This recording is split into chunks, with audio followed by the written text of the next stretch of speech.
Hi hello welcome to today reports. இப்ப நம்ம பார்க்க போறது இயக்குனர் விக்ரமினுடைய இயக்கத்தில் நடிகர் விஜயின் முதல் பிளாக் பஸ்டர் படமாக வெளிவந்த பூவே உனக்காக திரைப்படத்தினுடைய திரை விமர்சனத்தை பத்தி தான் பார்க்க போறோம். இத்திரைப்படம் ரிலீஸ் ஆகி இன்றுடன் 28 ஆண்டுகள் நிறைவடைந்துள்ளது. ஆனால் இன்றும் இத்திரைப்படத்தினுடைய பாடல் வரிகளாகட்டும், திரைக்கதை ஆகட்டும், எல்லாமே நம்முடைய மனதில் இடம்பெறக்கூடிய வசனங்களாகவும் பாடல்களாகவும் அமைந்துள்ளதுதான் இத்திரைப்படத்தினுடைய ஒரு மிகப்பெரிய பிளாக் பஸ்டர் வெற்றிக்கு காரணம் என்றே நாம் சொல்லலாம். 1992ஆம் ஆண்டு நாளைய தீர்ப்பு படம் மூலம் இயக்குனர் எஸ்.ஏ. சந்திரசேகர் மகன் என்ற அடையாளத்துடன் சினிமாவில் விஜய் ஹீரோவாக அறிமுகமானார். அவரினுடைய முகம் பரிச்சயமாக தெரிய மறைந்த நடிகர் விஜயகாந்த் உதவி செய்தார். எஸ்.ஏ. சந்திரசேகர் இயக்கிய செந்தூரப்பாண்டி படத்தில் விஜய்க்கு அண்ணனாக அவர் நடித்திருந்தார். அதே சமயம் ஹீரோவாக மக்கள் மனதில் ஒரு நிலையான இடத்தை பிடிக்க விஜய் 4 ஆண்டுகள் காத்திருக்க வேண்டியதாயிருந்தது.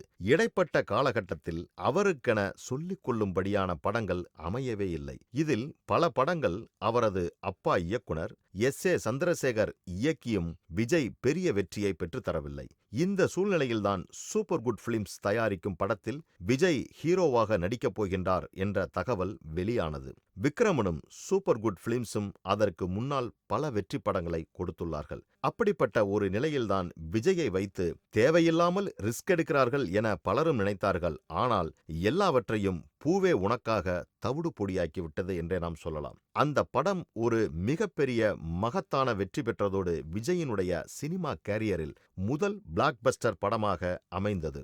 இவ்வளவு ஏன், ஒன் சைடு லவ்வர்களினுடைய ஆல் டைம் ஃபேவரட் மூவியாகவும் இத்திரைப்படம் அமைந்தது என்றே நாம் சொல்லலாம். இத்திரைப்படத்தில் விஜய், சங்கீதா, சார்லி, மலேசியா வாசுதேவன், ஜெய் கணேஷ், அஞ்சு, மீசை முருகேஷ், நாகேஷ், நம்பியார், விஜயகுமாரி, சிவா, தாரிணி, சக்திகுமார் என்று ஒரு மிகப்பெரிய நட்சத்திர பட்டாளமே நடித்திருந்தார்கள்.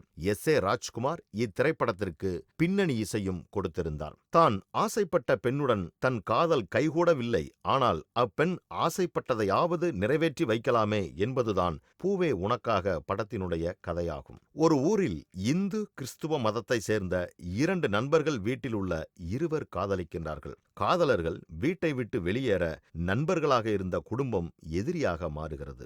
இதனிடையே 25 ஆண்டுகளுக்கு பின் இந்த இரு குடும்பங்களினுடைய பேரன் என சொல்லிக்கொண்டு விஜய் வருவார். அவர் 2 குடும்பங்களையுமே இணைத்து வைக்கும் முயற்சியில் ஈடுபடும் போது சங்கீதாவும் வருவார். விஜய் அந்த 2 வீட்டின் பேரனில்லை என சங்கீதா சொல்ல, உண்மையில் விஜய் யார், அவர் ஏன் இந்த 2 குடும்பங்களையும் சேர்த்து வைக்க வேண்டும் என்று ஆசைப்படுகிறார் என்பதை பிளாஷ்பேக் காட்சிகளோடு மிகவும் அழகாகவும் அற்புதமாகவும் சொல்லியிருக்கிறது பூவே உனக்காக.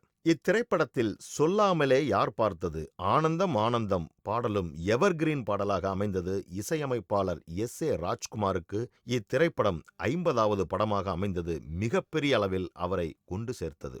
மதம் மனுஷங்க கிட்டத்தான் இருக்கு, ஆனா காதல் காக்கா குருவிங்க கிட்ட கூட இருக்கு.